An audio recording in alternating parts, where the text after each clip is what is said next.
Hey, ladies and gentlemen, what's stacking? Vegasstacker here, stopping at you to give you a video. I used to do some self promoting in the beginning, but I'm getting away from that.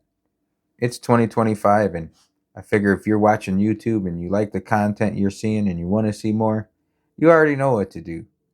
And if you don't know what to do, go watch some other channels. They'll tell you what to do. But I'm not here to tell you what to do. What I am here to tell you is about a coin show I went to this past weekend. Vegas has a coin show usually 3 times a year. It's anywhere from 50 tables to 100. This coin show looked a little less than 100 this time. But anyway, if you watch my content, you know I'm good friends with Blue Collar Stacker, Average Joe. He was in town from Florida to go to the coin show. Scooped him up from his hotel. He's a collector of unique Buffalo rounds. So I picked him up one from First Mint that I had ready for him. And what did he have ready in trade? He had one of these, the Pluck Taxpayer. Now, he had gifted one of these to Liberty Bleed Silver. I'm going to put a link to all these channels in the description below. Please go check out their channels. So anyway, I saw this on his channel, and I thought, man, that's pretty odd. That's unique. That's cool. But then he flipped it over, and I saw it as a trade unit. I've become a little fan of trade units. I pick them up when I see them if I don't have them, because they hold a little bit of history to them. They're a little bit of vintage pieces. And I mean, heck, when are you going to see something like this? Pretty cool. So we did that little hand-to-hand transaction. Don't tell the popo. We did that hand-to-hand transaction, and then we headed over to the coin show.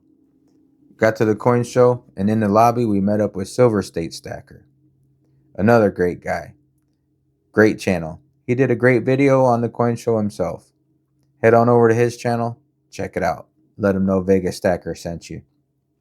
So we met up with him. He gave me that little coaster, and he also gave me his book, Fortress Stacking, the ultimate silver and gold stacking strategy. I believe he actually has that for sale on Amazon if you want to go check it out. So we met up with those guys, talked for a little bit in the lobby, then we headed up and registered for the coin show. It was the busiest I've seen it in the 3 coin shows I've been there. We got there a little bit before opening, and there was a bigger line there than I've ever seen.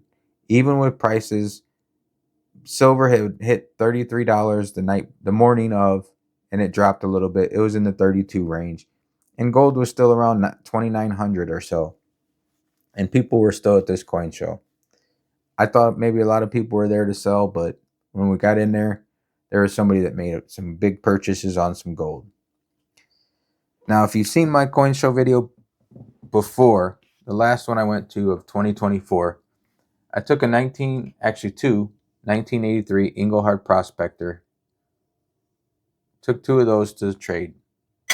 If you don't know about the Engelhardt Prospector rounds, they're collectible. The 1983 is a key date.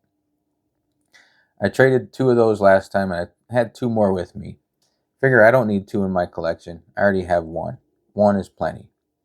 So I found the same table that I found before.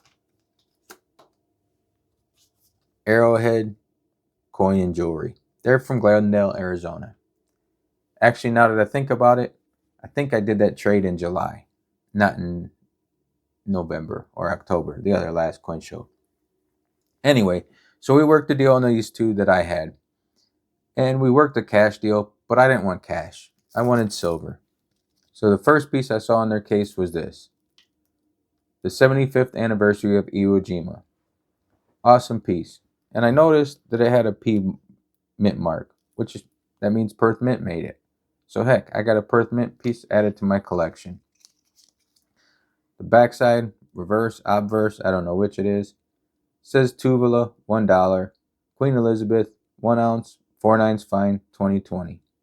Awesome piece in my eyes. Got home, looked it up, and it's actually limited mintage, which makes it even more cool.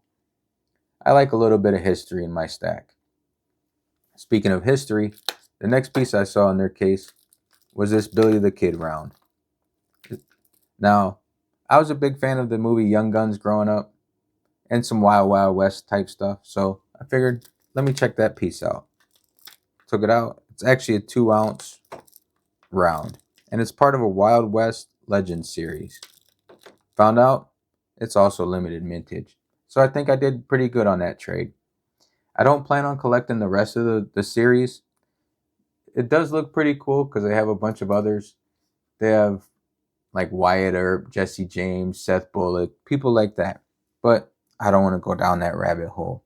When you get in the series, they hold premiums. So I got that out of the way. Actually, going into this coin show, I was looking for gold, but heck, I can't resist silver. Which brings me to this piece. I can't decide if I'm going to take it out of the wrapper or not. Let me know in the comments below if I should take it out. It's in its mint packaging, but it's a 9 fine mint, 10 ounce, like hockey puck type thing. Pretty cool. I saw one at another table and it was out of the wrapper. So this was like 80 cents over spot. I couldn't pass that up. Speaking of deals, I found the gold I was looking for.